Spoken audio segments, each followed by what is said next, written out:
किसने की कार्तिक भील की हत्या? क्या हमारे देश में सोशल एक्टिविस्ट होना गुनाह हो गया है? और जो राजस्थान के मुख्यमंत्री हैं, दिल्ली आते हैं, इंसाफ की गुहार लगाते हैं, न्याय की मांग करते हैं, उनके राज्य में क्या हो रहा है मानो सो रहे हैं, उन्हें कुछ पता ही नहीं है।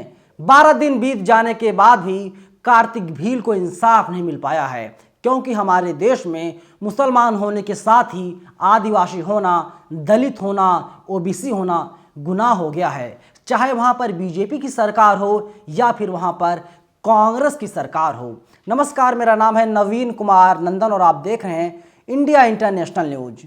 सोचिए, राजस्थान से एक बड़ी दिल दहला देने वाली खबर आई है। दरअसल कार्तिक भील पर 12 दिन पहले सिरोही से जावल जाते समय कुछ लोगों ने जानलेवा हमला कर दिया था। इसके बाद उनकी अस्पताल में दर्दनाक मौत हो गई। लगातार उनके परिजन, इसके अलावा बहुजन समाज के लोग आंदोलन कर रहे हैं, लेकिन कार्तिक भील को न्याय नहीं मिल पा रहा है। चंद्रशेखर आजाद ट्वीट करते हैं, लिखते हैं, भाई कार्तिक भील की 12 दिन पालनपुर आईसीयू में भर्ती रहने के बाद कल मृत्यु हो गई।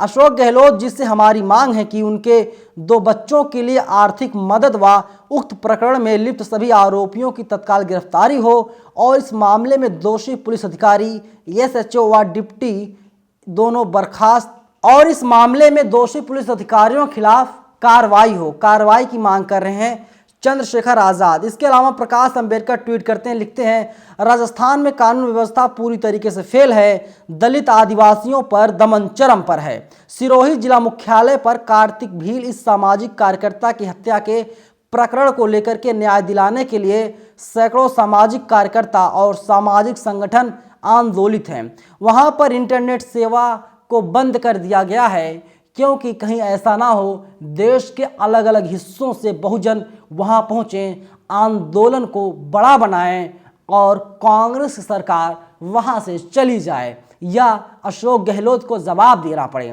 राहुल गांधी भारत जोड़ो यात्रा पर है, लेकिन मैं कह रहा हूं खुल करके, जो अशोक गहलोत हैं ये भारत तोड़ो यात्रा राजस्थान में ही निकाल रहे हैं। अगर राजस्थान में भारत तोड़ो यात्रा ना चल रही होती तो शायद इस तरीके से आदिवासियों पर, दलितों पर अत्याचार नहीं होता। हर रोज राजस्थान से खबरें आती हैं, दलितों पर अत्याचार हो रहा है, मुसलमानों पर अत्याचार हो रहा है, आदिवासियों पर अत्याचार हो रहा है। लेकिन अशोक गहलोत साहब और उनके मंत्रिमंडल में जितने लोग हैं, ये लोग चादर ओढ़ के घी पीने का काम कर रहे हैं, क्योंकि कह रहे हैं कि सरकार तो चल रही है। ये लोग लगातार आरोप लगाते हैं नरेंद्र मोदी जी पर, जो हमारे देश के प्रधानमंत्री हैं। कहते हैं कि ये तो टीवी वाली सरकार है, और मैं कहता हूँ अशोक गहलोत जी, आपकी भी सरकार टीवी वाली है। अगर जिसको भरोसा ना हो वे लोग जा करके राजस्थान के रीजनल चैनल को देख लें, किस तरीके से वहाँ पर विज्ञापन आ रहा है। और जो राजस्थान के रीजनल चैनल हैं, यानी क्षेत्रीय चैनल हैं, उन लोगों की हिम्मत नहीं है वे लोग एक बार भी इस खबर को प्रमुखता से दिखा पाएँ। वे लोग इस खबर को नहीं दिखा पाएंगे, क्योंकि सारा खेल पैसों का है, सारा खेल विज्ञापन का है। अशोक गहलोत की सरकार है, लेकिन वहाँ पर दिन दहाड़े हत्याएं की जा रही है। वहाँ पर न्याय मांगना गुनाह हो गया है। जब कोई सामाजिक कार्यकर्ता न्याय की आवाज़ को बुलंद करता है, जब कोई सामाजिक कार्यकर्ता, कोई व्यक्ति दर्द में रहता है, उसकी आवाज़ को बुलंद करता है, उसकी हत्या कर दी जाती है, उसे परेशान किया जाता है। बीबीसी लिखता है, गुजरात सीमा से सटे राजस्थान के सिरोही जिले के एक आदिवासी युवक की मौत के बाद आदिवासी 2 दिन से कलेक्टर कार्यालय परिसर में धरने पर बैठे हैं। मृतक युवक का शव गुजरात के मेहसाणा के एक अस्पताल में है, जहां इलाज के दौरान उनकी मौत हो गई है। प्रशासन का कहना है कि सोशल मीडिया के जरिए घटनास्थल पर लोगों को जुटाया जा रहा था, लिहाजा उसने सिरोही में शनिवार को अगले 24 घंटे के लिए इंटरनेट सेवाएं बंद कर दी हैं। बाहरी लोगों के सिरोही प्रवेश पर नज़र रखी जा रही है। धरना स्थल पर मौजूद कांतिलाल ने बताया कि 19 नवंबर को कार्तिक भील के साथ कुछ लोगों ने मारपीट की। गंभीर स्थिति में कार्तिक का कई जगह इलाज करवाया गया। आखिर में कार्तिक को गुजरात के मेहसाणा के एक अस्पताल में भर्ती किया गया, जहां इलाज के दौरान उनकी मौत 1 दिसंबर को हो गई।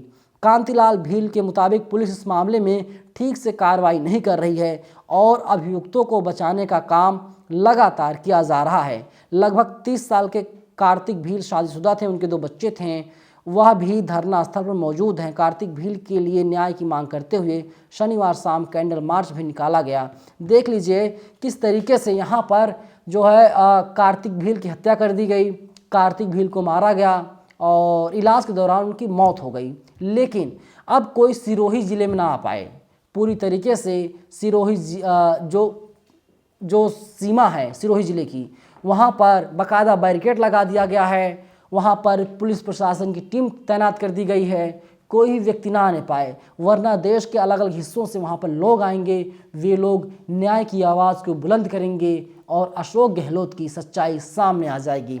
इंद्र मेघवाल हों या तमाम ऐसे मेघवाल हैं, जितेंद्र मेघवाल हों या कार्तिक भील हों, ऐसी घटनाएं सिर्फ राजस्थान से सामने आती हैं। और राजस्थान में अशोक गहलोत कहते हैं यहाँ पर सबको इंसाफ मिल रहा है, कानून सबके लिए बराबर है। लेकिन मैं कहता हूँ एक पत्रकार होने के नाते भी वहाँ पर सबके लिए कानून बराबर नहीं है, सबको इंसाफ नहीं दिया जा रहा है। क्योंकि आपको अगर मैं फ्लैशबैक में लेकर चलूँ, आपको याद होगा दर्जी कन्हैया लाल की हत्या की गई थी, उनके परिजन को कितने लाख रुपए मिले थे, आप जाकर के गूगल कर लीजिएगा। इसके बाद जब इंद्र मेघवाल की हत्या हुई, उनके परिवार वालों को कितने रुपए मिले, जाकर के आप इस चीज़ को भी गूगल कर लीजिएगा और आप खुद बताइएगा किस तरीके से हमारे देश में जाति, धर्म, मजहब, संप्रदाय दे करके लोगों को राशि दी जा रही है, सहायता राशि दी जा रही है, न्याय दिया जा रहा है। सवाल अपने में बहुत बड़ा है, लेकिन इसकी सुध लेने के लिए कोई तैयार नहीं है। राहुल गांधी भारत जोड़ो यात्रा की बात भले कर ले, वहाँ से जो तस्वीरें सामने आ रही हैं, तस्वीरें अच्छी हैं, सबका दिल जीत ले रही हैं, लेकिन अशोक गहलोत राजस्थान को चलाने में पूरी तरीके से नाकाम हैं।